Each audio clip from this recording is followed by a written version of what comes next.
jaajëfal réunion tey bi comme ni ñu koy baaxoo def dañ doon def suñu réunion comité départemental de gestion des épidémies ngir saytu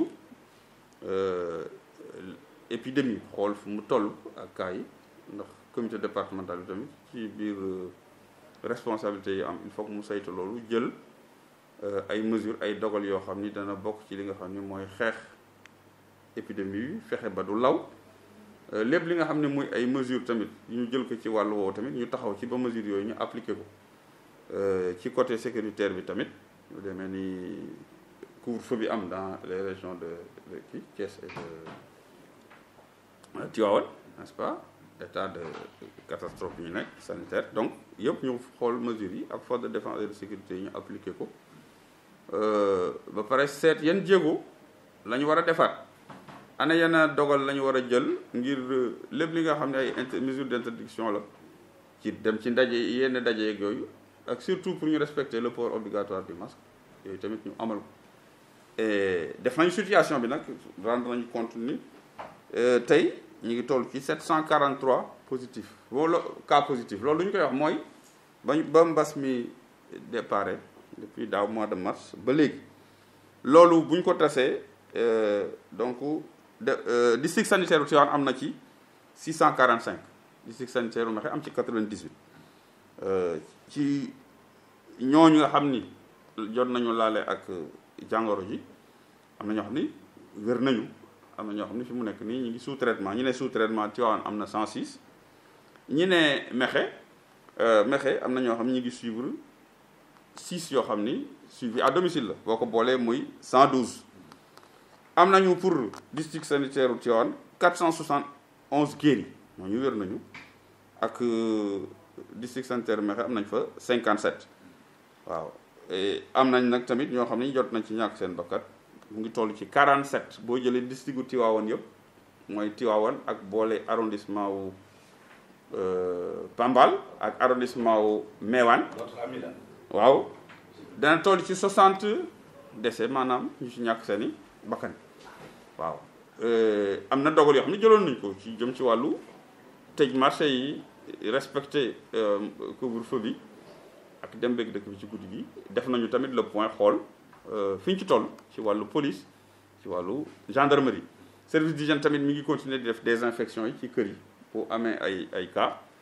et fas na yéene tamit def benn programme boo xam ni mook inspecteur de l'éducation et de la formation ñoo ciy lëkkaloo pour dem ci école yi xool école yi nga xam ni war nañ fa def ay désinfection déjà sax ñoom am na plan d'action boo xam ni ñoom commencé woon nañ ko amal et ci muy benn planning boo xam ni inspecteur defoon na ko pour visiter école yi pour gën a sensibiliser n'est-ce pas élèves yi ak enseignants yi jàngkat ci port du masque mais ci wàllu Croix-Rouge aussi dañu insister ci ni service lépp fuy service public dispositif de lavage des mains ba mu fa nekk ñu bañ ko fa teg noonu rek ni ñu koy utiliser muy am ndox tout le temps ñu koy changer ba pare di ci def utiliser ay détergent ak savon waaw parce que dañuy nemmeeku ni dafay am foofu benn relâchement et donc ci police mi ngi continuer def ay patrouille yëpp gendarmerie donc waxi noppi donc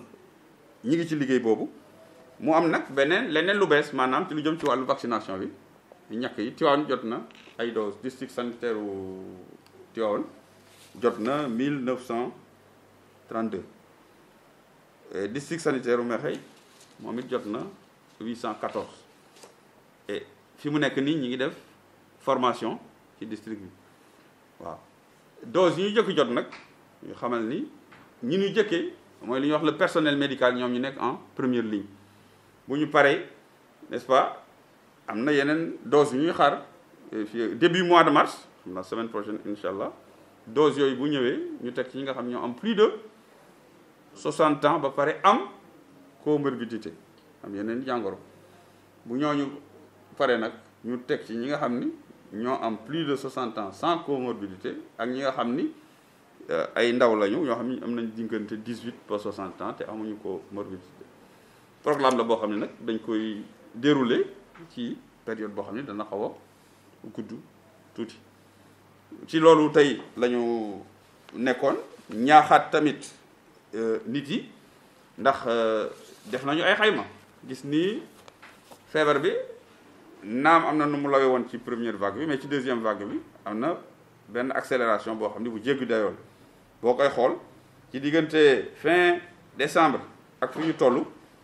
district sanitaire u Tivaouane diggante boobu ci la am lu toll ci 250 cas donc xam nga yokku na par rapport ak première vague bi district sanitaire Mekhe tamit ci 98 cas yi mu am boobu ba léegi diggante boobu yokk na yokk boo xam ne dafa xaw a gaaw mooy 44 cas loolu mooy wane ni feebar bi mi ngi fi ni muy lawee mi ngi gën a gaaw kon nag lépp lu ñu doon def ci taxawaay xeex dañ ko gën a war a gën a yokkaat waruñu ci tàyyi benn yoon. gis nañ ko naam masque yi sax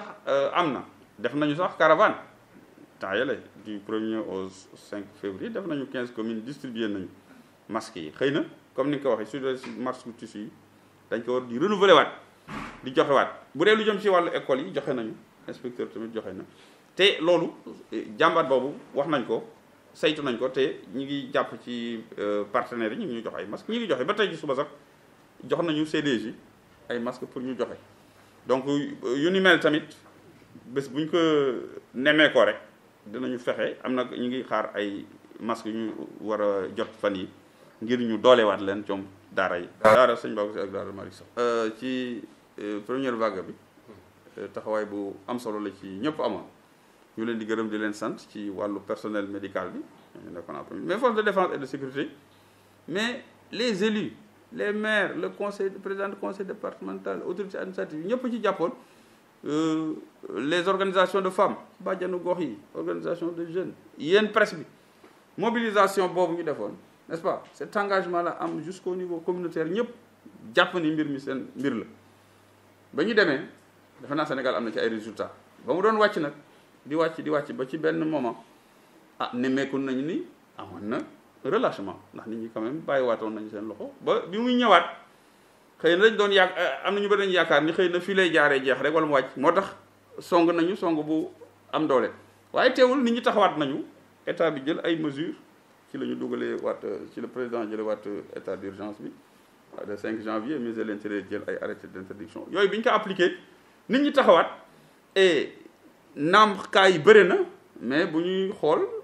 léeg-léeg mu xaw a wàccaat comme fan yi gis nañ ni mi ngi mel na mi ngi xaw a wàccaat donc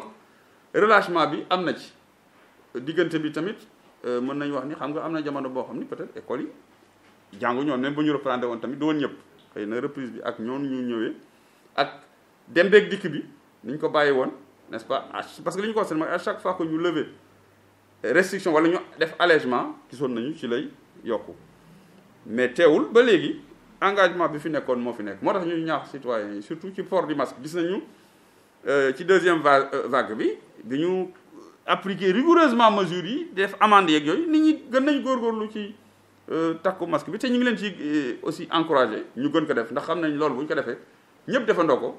et incha allah dinañu ci la ñu gën a mën a taxaw pour xeex mbas bi te buñ ko xeexee